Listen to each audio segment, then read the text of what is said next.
এদিকে Noakhali হাতিয়ায় BNP chairman Tarique রহমানের জনসভাকে কেন্দ্র করে উচ্ছ্বসিত দলের নেতাকর্মীরা। দুপুরে দ্বীপ সরকারি কলেজ মাঠে ভার্চুয়ালি যুক্ত হয়ে বক্তব্য রাখবেন তিনি। দর্শক, এ বিষয়ে আরো জানাতে নোয়াখালীর হাতিয়া থেকে সরাসরি যুক্ত হচ্ছেন সহকর্মী ইসমাইল হোসেন কিরণ।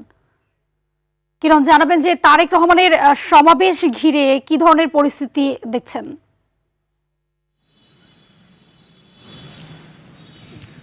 জি হাবিবা, আপনাকে ধন্যবাদ। আপনি জানেন যে কিছুক্ষণ পরে অর্থাৎ দুপুর 2টার পর থেকে এখানে যে জনসভাটি শুরু হবে, সেখানে বিএনপির চেয়ারম্যান তারেক রহমান ভার্চুয়ালি যুক্ত হয়ে বক্তব্য দিবেন এই জনসভায়। ইতিমধ্যে এই জনসভাকে কেন্দ্র করে স্টেজের কাজ এবং প্যান্ডেলের কাজ সম্পূর্ণ করা হয়েছে। এখানে দ্বীপ সরকারি কলেজ মাঠে প্রবেশের জন্য একটি পথ এবং বের হওয়ার জন্য একটি পথ তৈরি করা হয়েছে। ইতিমধ্যে এখানে চেয়ার বিভাজন এবং মহিলাদের আসন বিন্যাস সহ সাংবাদিকদের আসন বিন্যাস সহ সকল কাজ সম্পূর্ণ করা হয়েছে।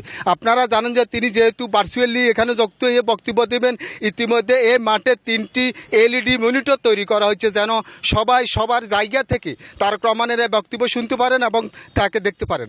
আপনারা জানেন যে আগামী 12ই ফেব্রুয়ারি জাতীয় সংসদ নির্বাচন, এই নির্বাচনকে কেন্দ্র করে তারেক রহমানের এই জনসভাকে কেন্দ্র করে হাতিয়ার বিএনপি নেতাকর্মীদের মধ্যে এক ধরনের উচ্ছ্বাস কাজ করছে। তারা এই জনসভাকে এক ধরনের চ্যালেঞ্জ হিসাবে নিয়েছেন যে আমি কথা বলছি এই জনসভার আয়োজকদের সাথে, তারা আমাকে বলছেন তারা প্রায় 30 থেকে 35 হাজার লোকের আয়োজন এখানে রেখেছেন এবং সেই পরিমাণ তারা টার্গেট ফুলফিল করবেন।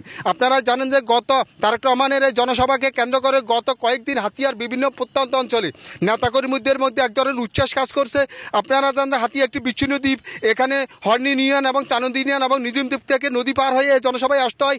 ইতিমধ্যে নদী পার হয়ে নেতাকর্মীদের আসার জন্য বিএনপির পক্ষ থেকে নৌযানের ব্যবস্থা করা হয়েছে এবং হাতিয়ার বিভিন্ন অঞ্চল থেকে প্রায় 2 শতাধিক গাড়ি ব্যবস্থা করা হয়েছে এই জনসভায় আসার জন্য।